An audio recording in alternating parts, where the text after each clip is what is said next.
నమస్తే వికే గారు, good evening. నమస్కారం అండి.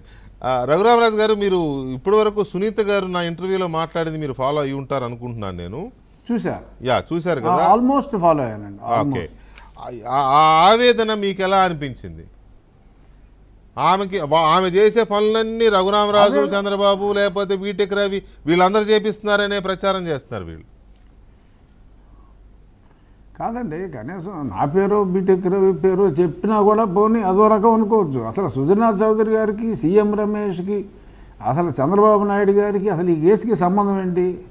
రవి ఎందుకంటే రవియే చంపేశాడని చెప్పి పెట్టారు ఆదినారాయణ రెడ్డికి. అవును, సరే, నేను ఢిల్లీలోనే ఉంటున్నాను కాబట్టి నన్ను కూడా ఈ పరిమాణంలో అనుమానించుకోవచ్చు. అంతేగాని అసలు చంద్రబాబు నాయుడు గారికి ఏంటి సంబంధం? అంటే అది వీళ్ళు ఫస్ట్ ఆయనే చంపేశారని చెప్పి నారాసుర రక్త చరిత్ర అని రాశారు కాబట్టి అసలు ఏం జరుగుతుంది అని తెలుసుకునే ప్రయత్నం ఎప్పుడైనా చేస్తుండొచ్చేమో ఒక ప్రజానాయకుడిగా.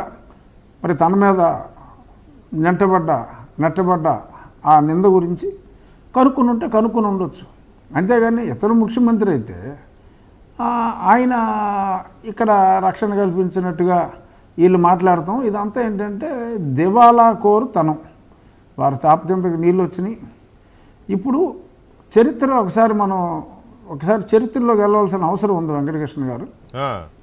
ఈవెన్ మొఘల్ సామ్రాజ్య కాలంలో కూడా షాజహాన్ దారా షికో అని అతని బ్రదర్ని లేపాడు. ఆ తర్వాత ఇంకొద్దిమందిని కూడా ఆయన చంపడం జరిగింది. అతని కొడుకు ఔరంగజేబు అతను ముగ్గురు సోదరీమణుల్ని రోషనారా, జహనారా అని ఉన్నారు. అందులో ఒకళ్ళు కొన్నాళ్ళు ఇతనితోటే బాగా కలిసి ఉన్నారు. అంటే ఇప్పుడు షర్మిల్లాగా Jahanara used to safeguard. 1-2 సార్లు అసలు ఇతని ప్రాణాలకే ప్రమాదం వచ్చినప్పుడు కాపాడింది జహనారా. మరి అంటే మనం కంపేర్ చేసుకుంటే ఇతను జైలుకి వెళ్ళినప్పుడు పొలిటికల్గా ఇతన్ని కాపాడిన ఆ షర్మిలతో మనం పోల్చుకోవచ్చు. ఎవరైనా హిస్టరీ బుక్స్ రిఫర్ చేసుకోవచ్చు. నేనేమి జగన్మోహన్ రెడ్డి లాగా సొల్లు చెప్పట్లా, ఉన్న హిస్టరీయే చెప్తున్నా, జరిగిందే చెప్తున్నా. మరి ఆ తర్వాత మరి ఆ సోదరిని మరి పైకి పంపించారు. చరిత్రలో నేను చెప్పేది ఇప్పుడు కాదు, చరిత్రలో. మరి అలాగే అంటే అవసరం ఉందండి. నేను కొంచెం ఎక్స్ట్రా చెప్పినా కూడా ఇట్ ఈస్ వెరీ ఎసెన్షియల్. అశోకుడు కూడా మరి అతని తండ్రి బింబిసారుడు చనిపోయాక ఓ బ్రదర్ని లేపేశాడు.